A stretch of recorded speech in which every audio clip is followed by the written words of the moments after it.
In the year 476, the very heart of Rome was engulfed in fire. An empire of 1,000 years collapsed. Great statues toppled, shining domes crumbled, and Rome's glorious pride was reduced to ashes in just one terrible moment. They stormed through the wide-open gates, swords flashing, horses screaming, and desperate cries merging with the roar of burning fire. Rome collapsed into the abyss. But this was not the end, it was the beginning of something far darker and crueler. From the ashes of the fallen empire, new kingdoms rose. Names destined to spread terror and dread across medieval Europe. Visigoths, Burgundians, and Lombards. They emerged from chaos, raising thrones upon the corpses and ruins left behind by Rome. But who truly writes history? Who decides which nations shall be remembered, and which will be erased from memory forever? With only a single stroke of ink, an entire people could vanish, erased forever from the fragile pages of history. They raised their eyes to the burning sky, praying for a miracle. But who would hear them when even God was silent? The Dark Ages. An age of shadows. But was it truly dark because of war, or because truth was buried forever?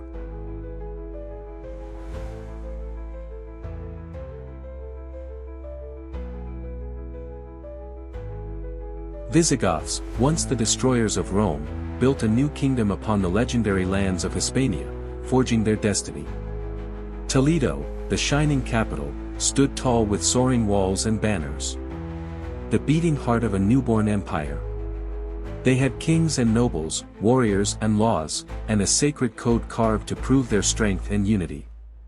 They embraced Christianity, turning faith into a cornerstone. A new kingdom built not only by swords, but by belief.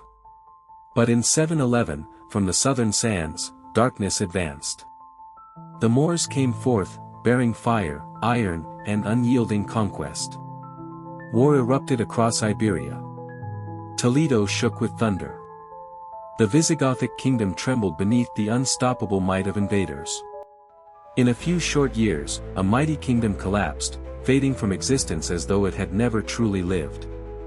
Some whisper, treacherous nobles betrayed their king, bartering his throne for fleeting wealth and personal power. In a single generation, the Visigothic name vanished from every map. But was that disappearance real, or only written? Did they truly vanish forever? Or did they survive in silence, hidden within the blood of nations we know today?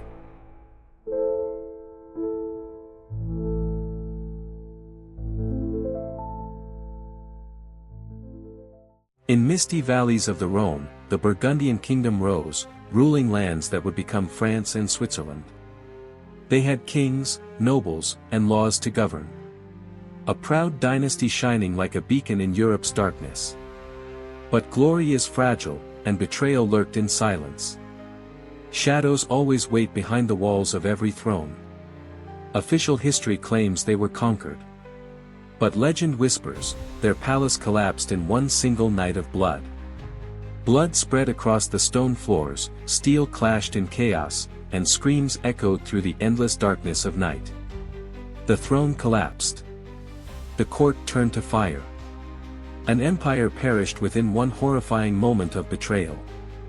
As dawn arrived, the cross banner rose above. Burgundian vanished from maps, erased beneath the victor's symbol. In chronicles, they survive only as a name erased. But was history ever truly that simple, or more complex? Someone chose the tale, keeping what served power, burying Burgundian blood and truth deep within shadow. But did they truly disappear, or hide themselves within legend, waiting for the day their name returns again?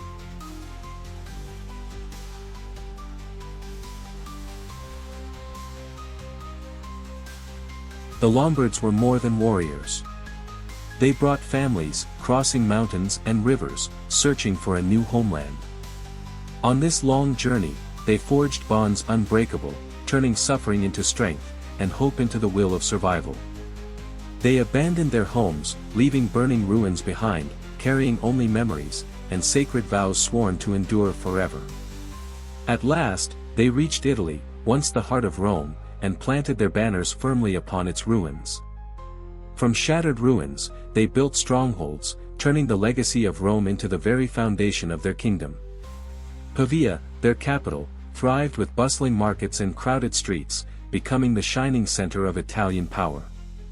The Lombard throne stood unbroken, a mighty kingdom challenging every rival that threatened its growing borders.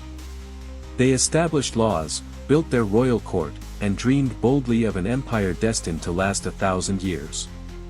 The Lombard army marched in power, their voices echoing through mountains, a thunderous message of readiness to resist. The Lombards carved their kingdom onto Italy's map. But would destiny truly allow their proud legacy to endure?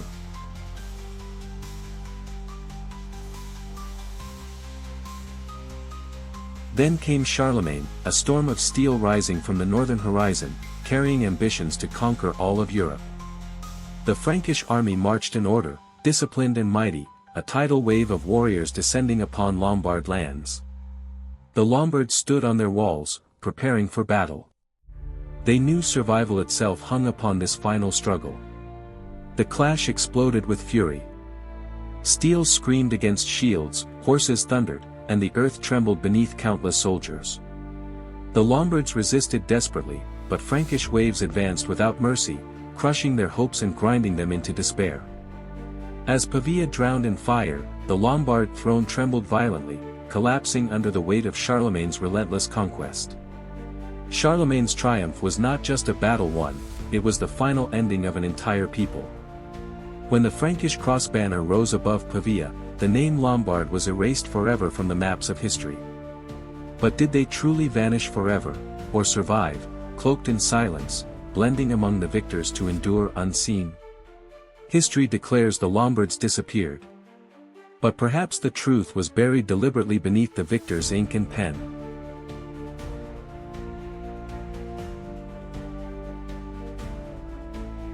In the depths of darkness, books were hidden away. Who buried them, and for what secret purpose, remains unanswered. How many stories were left untold? How many truths were consumed by the raging holy flames of conquest? Did the Church itself shape history, keeping only what served power, erasing everything that threatened its growing might? Official chronicles speak one tale, while folklore whispers another. Which voice should we trust, and which is the truth? Great monuments were built upon ancient ruins. Was it to honor the past, or to bury those who came before? The symbols of the defeated were carved away, replaced with new crosses. Yet beneath stone, old marks still whisper. Villagers whispered stories by firelight, of warriors in forests, nameless riders. Were these only legends, or twisted memories? In Europe's foggy forests, armored shadows still appeared. Were they wandering remnants of the fallen, or restless phantoms? Battles never written into books still raged in memory.